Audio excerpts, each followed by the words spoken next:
안녕하세요. 매일 새로운 사연을 전하는 읽어주는 사연 라디오입니다. 구독과 좋아요, 많은 공유 부탁드립니다. 오늘의 사연 시작하겠습니다. 안녕하세요. 2년 전 결혼한 30대 여성입니다. 남들이 보기엔 아직 한참 좋을 시기겠지만, 이렇게 표현하고 싶지 않지만 가난하고 염치 없는 시댁 때문에 남편과 헤어지려고 해요. 저라도 가진 게 많은 사람이라면 어떻게든 품고 가려고 했겠지만, 너무 힘들어서 더는 못하겠거든요. 결혼이란 건 사랑만으론 되는 일이 역시 아니었어요. 남편하고는 회사 동료의 소개로 만났습니다. 사실 당시 제가 누구를 만나고 할 상황이 못 되었는데, 회사 동료는 제 개인적인 사정은 몰랐을 테고, 저는 또 거절을 잘 못하는 성격이거든요. 그래서 솔직히 별 기대 없이 남편을 만나게 되었네요. 약속 장소에 20분 정도 일찍 도착했는데, 남편은 저보다도 더 일찍 나와 있었어요. 그래서 그게 좀 웃겼다고 해야 하나? 아무튼 처음부터 대화가 잘 통하더라고요. 게다가 남편이 말수는 많지 않은데 남이 얘기할 때 되게 성의껏 들어주는 사람이었어요. 사실 요즘엔 다들 자기 얘기하기 바쁘지. 남한테는 별 관심을 안 주잖아요.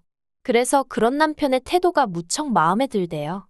아무튼 점심 먹고 커피 마시고 남편이 다음에 또 보자며 애프터 신청을 해왔습니다.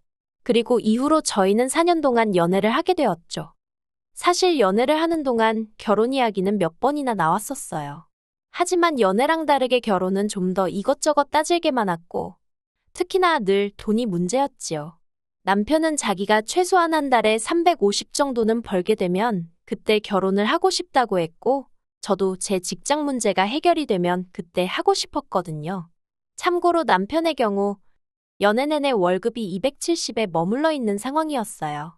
제 경우에는 월급은 300에 일 자체는 힘들지 않았는데 직장과 집 사이의 거리가 문제였고요. 너무 멀었거든요. 출퇴근에만 좋기 4시간은 걸렸으니까요. 그래서 이직을 하려고 여기저기 이력서를 넣어봤지만 생각만큼 일이 잘 풀리지를 않대요. 그리고 그러다 보니 어느새 연애만 4년씩이나 하게 된 거죠. 그러다 제가 2년 전, 그러니까 결혼 직전에 정말 운 좋게 이직을 하게 되었어요. 자세히 얘기할 순 없지만 동종업계도 아니었는데 취미로 따놓은 자격증 몇 개가 큰 도움이 되었네요. 그래서 제 월급이 이것저것 다 제하고 한 달에 380 정도로 올라갔어요. 남편이 정말 자기 일처럼 좋아하더라고요. 그리고 그런 남편에게 제가 먼저 결혼 이야기를 꺼냈습니다. 더 늦기 전에 나 웨딩드레스 입고 싶다고, 그러니 우리 결혼하자고 했죠. 남편이 미안하다고 울다가 또 고맙다고 웃다가 아무튼 속사정을 모르는 사람이 저희를 봤으면 미친 사람들인 줄 알았을 거예요. 결혼할 때 시댁에서 1,000만 원 해주셨고 남편은 3천을 모아뒀더라고요. 저는 제 돈 2천이 있었고 친정에서 3천 해주셨고요. 사실 저희는 둘 다 요새 말하는 소위 흙수저들이에요. 그래서 양가에서 그 정도 해주신 것만으로도 정말 감사하게 생각했어요.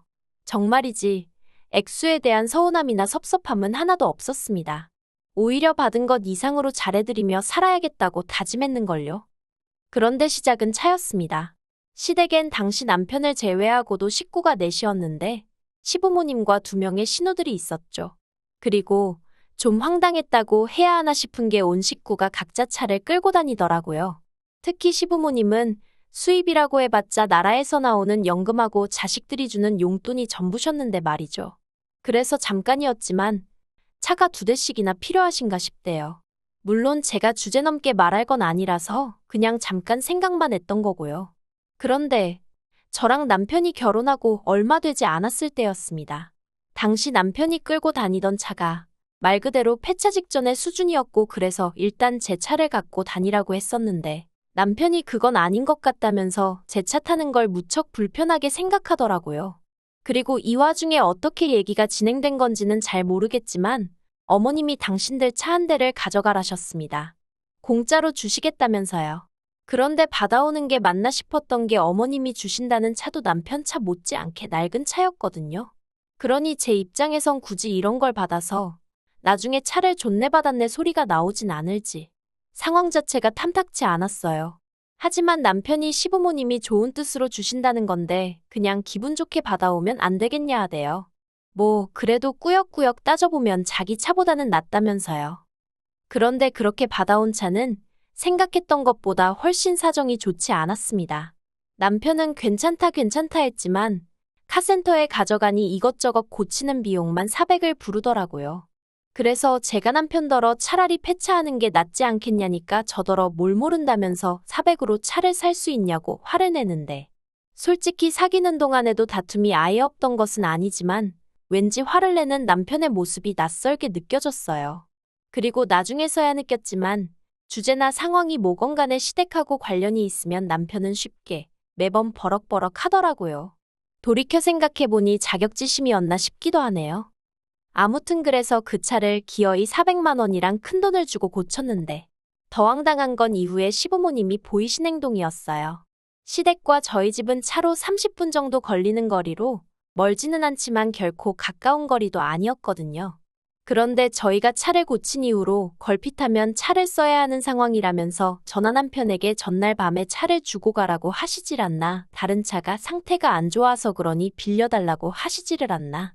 어찌나 차를 가지고 이리저리 사람을 부르시는지 오히려 더 불편한 상황이 되어버린 거죠.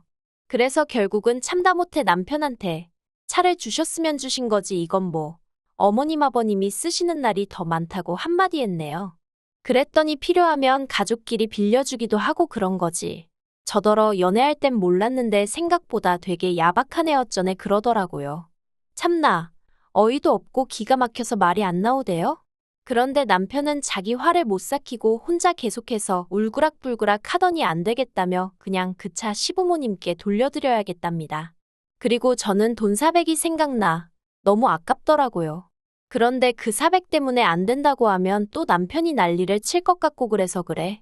좋은 일 한 셈 치자 생각하고 그러라 했습니다. 그러다 얼마 후, 제 회사에서 제 앞으로 차가 한 대 나왔어요. 제 직군이 영업직은 아닌데 업무 특성상 고객들을 밖에서 만나야 하는 일이 잦았거든요. 현장 방문을 해야 하는 경우도 많았고요. 그래서 지원이 나온 거였죠. 그런데 남편이 되게 부러워하대요. 그리고는 앞으로 자기가 끌고 다니면 안 되냐입니다. 필요할 때는 시부모님도 빌려드렸으면 좋겠다면서요. 가뜩이나 시부모님 차나 자기 차나 언제 퍼질지 몰라 불안불안했다나? 말 그대로 떡줄 사람은 생각도 안 하고 있는데 혼자 김칫국을 한 사발 들이키고 있더라니까요. 저는 그런 남편에게 회사 지원으로 나온 차라서 안 된다고 딱 잘랐어요. 괜히 책 잡힐 일은 하고 싶지 않다 했죠. 그랬더니 한다는 말이 안 되는 게 아니라 방법을 찾아볼 생각이 없는 거라면서 저더러 지밖에 모른다고 야박하다고 그러대요. 그래도 이후로 그럭저럭 지냈습니다. 원래 부부끼리 싸우기도 하고 또 풀어지기도 하는 거라더니 이런 건가 보다 하고 지냈죠. 그런데 올해 초였어요. 시부모님이 며칠 전부터 입맛이 없네, 속이 안 좋네 하셨는데 갑자기 고기가 드시고 싶다고 하시더라고요. 그러자 남편은 이럴 때 챙겨드려야 된다면서 시댁에 가자고 했고 그래서 뭐 한 끼 외식 시켜드린다 생각하고 따라 나섰죠. 그런데 시부모님께서 뜻밖의 이야기를 꺼내셨습니다. 요 근래 왜 이렇게 몸이 처지나 했더니 그게 다 마음이 힘들어서 그런 것 같다 하시며 해외여행을 다녀오고 싶으시다는 거예요. 그러면서 한 200만 원만 달라나요? 게다가 덧붙이시기를 시동생들한테는 당신들이 달라고 했다고 하지 말고 저희가 먼저 보내드린다고 했다고 얘기를 하랍니다. 동생들한테 먼저 모범이 되어야 애들도 뭔가 배우는 게 있지 않겠냐면서요. 당황스러웠어요. 그래서 제가 시부모님께 남편하고 상의해보겠다고 하곤 남편 표정을 슬쩍 봤는데 표정이 굉장히 어둡고 언짢아 보이더라고요. 그래서 저는 시부모님의 부탁이 남편에게도 부담스러웠나 보다고 생각했습니다. 그런데 그건 제 착각이었어요. 시댁에서 나와 집으로 돌아오는 길에 남편이 저한테 먼저 말을 걸기를 상의해보겠다는 게 무슨 뜻이냐대요. 그냥 기분 좋게 당연히 보내드려야죠. 그렇게 말할 수는 없었냐면서요. 어이가 없어서 지금 우리 형편의 시부모님이 200만 원만 달라 하시면 척척 내드릴 만큼 여유가 있는 게 아닌데 무슨 기분 좋게 당연히 보내드리겠단 소리를 하냐고, 말이 되냐고 그랬어요. 그랬더니 남편이 시부모님은 이날이 때까지 제대로 어디 놀러도 못 다니고 사셨는데 불쌍하지도 않냐며 저한테 막 소리를 지르대요. 이때는 저도 정말 화가 머리 꼭대기까지 나서 나 때문에 여행을 못 다니셨냐고 왜 나한테 짜증이냐 그랬어요. 그리고는 여행 보내드릴 거면 당신 능력으로 보내드리던지 알아서 하라고 이건 뭐 상의도 아니고 무조건 나만 나쁜 사람을 만드니 대화하고 싶지 않다 했습니다. 그랬더니 남편이 저더러 진짜 못됐다면서? 친정에 하는 거랑 너무 비교된다나요? 사실 그 무렵 친정 부모님이 여행을 다녀오셨어요. 해외도 아니고 제주도로요. 그리고 자식된 입장에서 그래도 모처럼 여행을 가신다는데 말로만 잘 다녀오세요 하기가 그렇더라고요. 그래서 제가 30만 원 챙겨드렸습니다. 솔직히 결혼한 이후로 친정 부모님이 저희에게 물질적으로 잘해주신 건 없었어도 틈틈이 저희 남편이 좋아한다 하니까 김치도 보내주시고 비싼 건 아니어도 제철 과일도 보내주시고 그래서 모처럼 챙겨드려 봤어요. 하지만 30만 원 드린 거랑 해외여행 간다고 200만 원 내놓으라는 거랑 비교를 하는 건 말이 안 되잖아요. 그리고 이 일로 저는 저희 결혼 생활에 무척이나 회의감을 느끼게 되었습니다. 사실 청약통장 때문이긴 했어도 혼인신고도 안 한 상황이었는데 돈 관리도 따로 하자고 결론이 나버렸거든요. 그리고 이건 사실 조금 철없이 들릴 수도 있지만 일하는 스케줄도 저는 9시 출근 6시 퇴근이 기본이었던 반면 남편은 아무래도 직업 특성상 11시에 출근해서 10시는 돼야 집에 왔어요. 게다가 남편은 주말에도 출근을 하다 보니 같이 시간을 보낼 수가 없었죠. 그래도 연애 때는 남편이 어떻게든 짬을 만들어 저랑 시간을 보내려고 했었지만 결혼 후에는 그런 노력도 별로 없었고요. 물론 그걸 탓하는 건 아닙니다. 남편도 다 잘 살아보려고 그랬던 거니까요. 하지만 뭐랄까, 자꾸 부딪히다 보니까 사소한 것도 서운해지고 이게 내가 그려온 결혼 생활이 아닌데 하는 생각이 점점 잦아지니 여러 가지로 감당하기가 힘들어지대요. 그리고 남편은 정말로 시부모님 해외여행을 보내드렸어요. 돈이 어디서 난 건지는 저도 모르죠. 자기 카드로 긁은 건지 어쩐 건지. 저도 더 알아봤자 스트레스만 받을 것 같아서 일부러 묻지도 않았습니다. 하지만 적어도 남편이 제 의사보다는 시부모님의 뜻을 더 중요하게 여긴다는 건 확실히 알게 되었고 그래서 크게 실망했던 게 사실이에요. 그러다 결정적으로 더는 이렇게는 못 살겠다, 헤어져야겠다 생각을 하게 된 건 지난주였습니다. 시부모님께서 물가도 많이 올랐는데 그렇다고 연금이 오르기를 하냐 너희가 주는 용돈이 오르기를 했냐 한참 동안 불평을 하시더니 도저히 안 되겠다며 이달부터 한 달에 50만 원씩 더 보내달라고 하시대요. 참고로 매달 30만 원씩 보내드리고 있었으니까 앞으로는 한 달에 80만 원씩 보내달라고 하신 거죠. 제가 너무 놀라서 그건 좀 무리라고 말씀을 드렸어요. 그렇게 해드리고 싶어도 그러다 보면 저희는 언제 집 사고 언제 애 낳고 하냐고 죄송하지만 저희 입장도 이해 좀 해달라고 말씀드렸죠. 그랬더니 시부모님이 그래 네 말도 맞는 말이다 하시면서도 그래도 둘이 버는데 늙은이들 쓰라고 그 돈 몇 푼을 더 못 주냐면서 서운하다 하시더니 남편더러 너도 그렇게 생각하냐 하시는데 남편이 저만 노려보고 있더라고요. 그리고 그런 남편하고 괜히 옥신각신 하고 싶지도 않고 그런 모습을 시부모님께 보여드리고 싶지도 않아서 나는 먼저 갈 테니 할 이야기 있으면 하고 오라고 했습니다. 그리고 저도 저대로 마음이 상해서 제 차 끌고 먼저 집에 왔어요. 집에 와서 남편이 저녁을 먹고 올 건가 어쩔 건가 생각하다. 뭐 한다고 내가 그런 생각을 하고 있나 싶어서 먼저 저녁을 챙겨 먹었습니다. 그런데 그때 남편이 들어오더니 뭐랄까 마치 일부러 저 들으라는 식으로 한숨도 막 크게 쉬고 엄청 거슬리게 행동하대요. 그래서 제가 남편더러 할 이야기가 있으면 그냥 하라니까 진짜 서운하다면서 무턱대고 안 된다고 할 게 아니라 자기랑 같이 방법을 찾아봐야 하는 거 아니냐입니다. 그래서 제가 남편더러 방법을 찾긴 무슨 방법을 찾냐고.